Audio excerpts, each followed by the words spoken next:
Kita ke Tiongkok di tahun 1980-an. GDP per kapita Tiongkok waktu itu hanya $190 dibandingkan Indonesia di tahun 1980.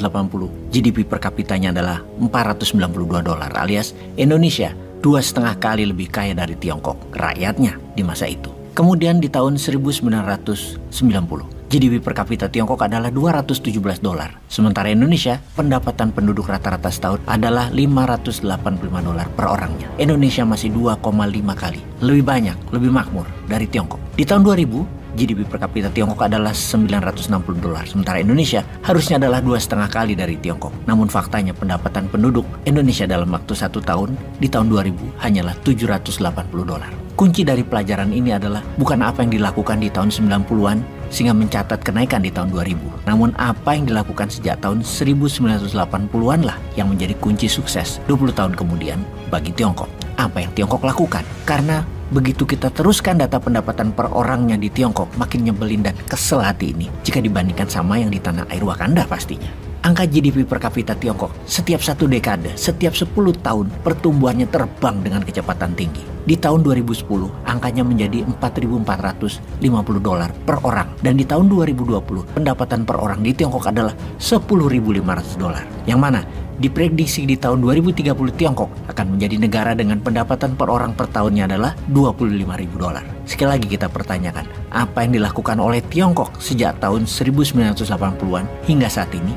Mengingat masih terus selalu tumbuh dengan angka yang fantastik. Mengapa kita tidak tiru? Sejauh ini sudah 8 tahun Indonesia mepet-mepet Tiongkok, ngobrol diri minta dikawin tapi malah dipacarin doang. Sampai harta orang tua sang gadis habis. Pasti cabut tuh Tiongkok setelah kegadisan sang gadis nggak gadis lagi, digantung nggak dikawin-kawin, sampai jadi jelek dan tidak menarik lagi. Kemudian harta orang tua gadis tadi ya habis. Dah, bye-bye. Bener deh, kalau kita ilustrasikan, pejabat kita itu menggambarkan diri mereka itu gadis cantik. Padahal yang naksir bukan karena gadis itu bener cantik atau pintar, tapi karena orang tuanya tajir aja jadi pada ngelirik dan mendekati karena mau kekayaan orang tua si gadis. Jujur Li, sejauh ini Wakanda belum meniru apapun yang dilakukan Tiongkok. Misalnya menghukum mati koruptor, karena itu kunci sukses di dalam bangun ekonomi. Apa kelupaan ya niru?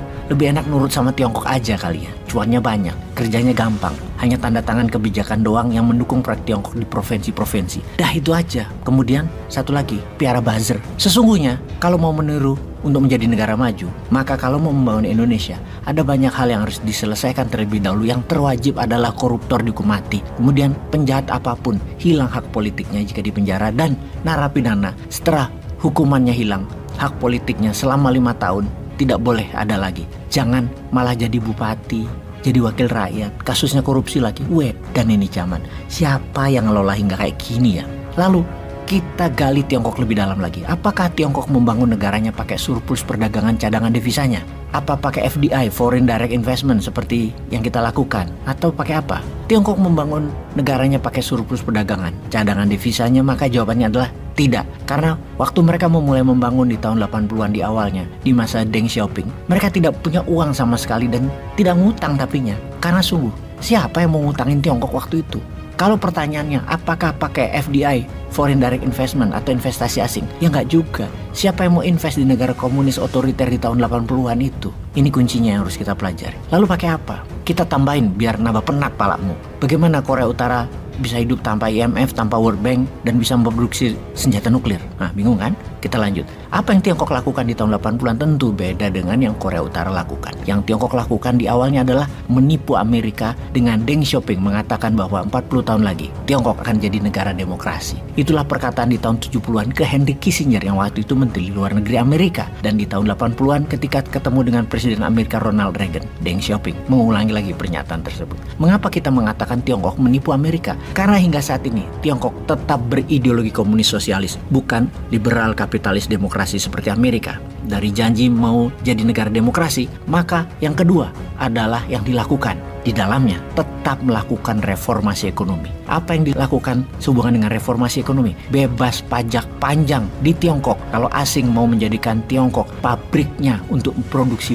mereka yang digaransi harganya nanti akan jauh lebih hemat hingga tinggal 30% COGS-nya, cost of goods sold-nya atau HPP-nya atau harga pokok pembeliannya. Modal usaha, CAPEX, capital expenditure investasi turun tinggal 30%. Siapa yang nolak? Itulah awal tahun 80-an, kawasan ekonomi khusus dibangun di 4 wilayah di Tiongkok. Apalagi reformasi ekonomi yang dilakukan oleh Deng Xiaoping, mempermudah izin, hanya 1 minggu selesai dan bisa bangun pabrik di kawasan industri, kawasan ekonomi khusus yang tanahnya tidak perlu beli, langsung jadi aset perusahaan karena bagian dari setoran BUMN Tiongkok di perusahaan asing tadi. Efek langsung kebijakan Deng Xiaoping adalah transaksi perdagangan Amerika Tiongkok meningkat. Dari tahun 70-an itu awalnya adalah 5 juta dolar, di akhir tahun 70-an menjadi 142 juta dolar, dan di tahun 80-an menjadi 2,5 billion dolar. Salah satu yang awal-awal masuk perusahaan Amerika di Tiongkok adalah Pullman Kellogg dengan 8 pabrik pupuk amonia yang akhirnya mereka menjadi pengendali pangan dunia sekarang. Syarat kedua masuk perusahaan asing adalah transfer teknologi, transfer keterampilan, dan transfer knowledge dengan janji produksi menggunakan tenaga kerja Tiongkok, jam kerja lebih panjang, dan hasilnya lebih banyak. Dan dalam 10 tahun semua itu tercapai. Budaya kerja keras bangsa Tiongkok terbukti diterima pihak barat sebagai konsep ekonomi murah, cepat, dan banyak. Walau tidak manusiawi, namun bagi kapitalis, what the hell? Dan bagi komunis, what the hell juga, yang penting lu rakyat pada makan kan? Yang menarik adalah kerjasama asing dengan lokal. Pihak Tiongkok selain setorannya lahan adalah masuk memiliki 20% saham. Mereka adalah BUMN-nya Tiongkok. Orang-orang BUMN Tiongkok tadi tugasnya cuma 2. Pertama, ngurusi izin dan menciptakan hubungan positif dengan pejabat. Yang kedua adalah mengurus logistik transportasi. Di Tiongkok itu tidak ada isu sosial atau isu kedarahan. Kalau ada masalah atau macam-macam, semua disikat. Di tahun 1980-an dan 1990-an ada 300 perusahaan Amerika masuk ke Tiongkok, dengan Coca-Cola dan General Motors masuk paling besar di awal-awalnya tersebut. Total investasi mencapai 10 billion dolar, yang mana saat ini telah menjadi lebih dari 4.500 perusahaan Amerika dan pihak barat, termasuk Korea Selatan dan Jepang, di Tiongkok dengan nilai kapitalisasi pasar senilai 3 triliun dolar. Bisa Indonesia tiru nggak kira-kira? Sudah 10 tahun kok nggak mulai-mulai niru sih, malah korupsi hukumannya dikurangi. Piye Jal?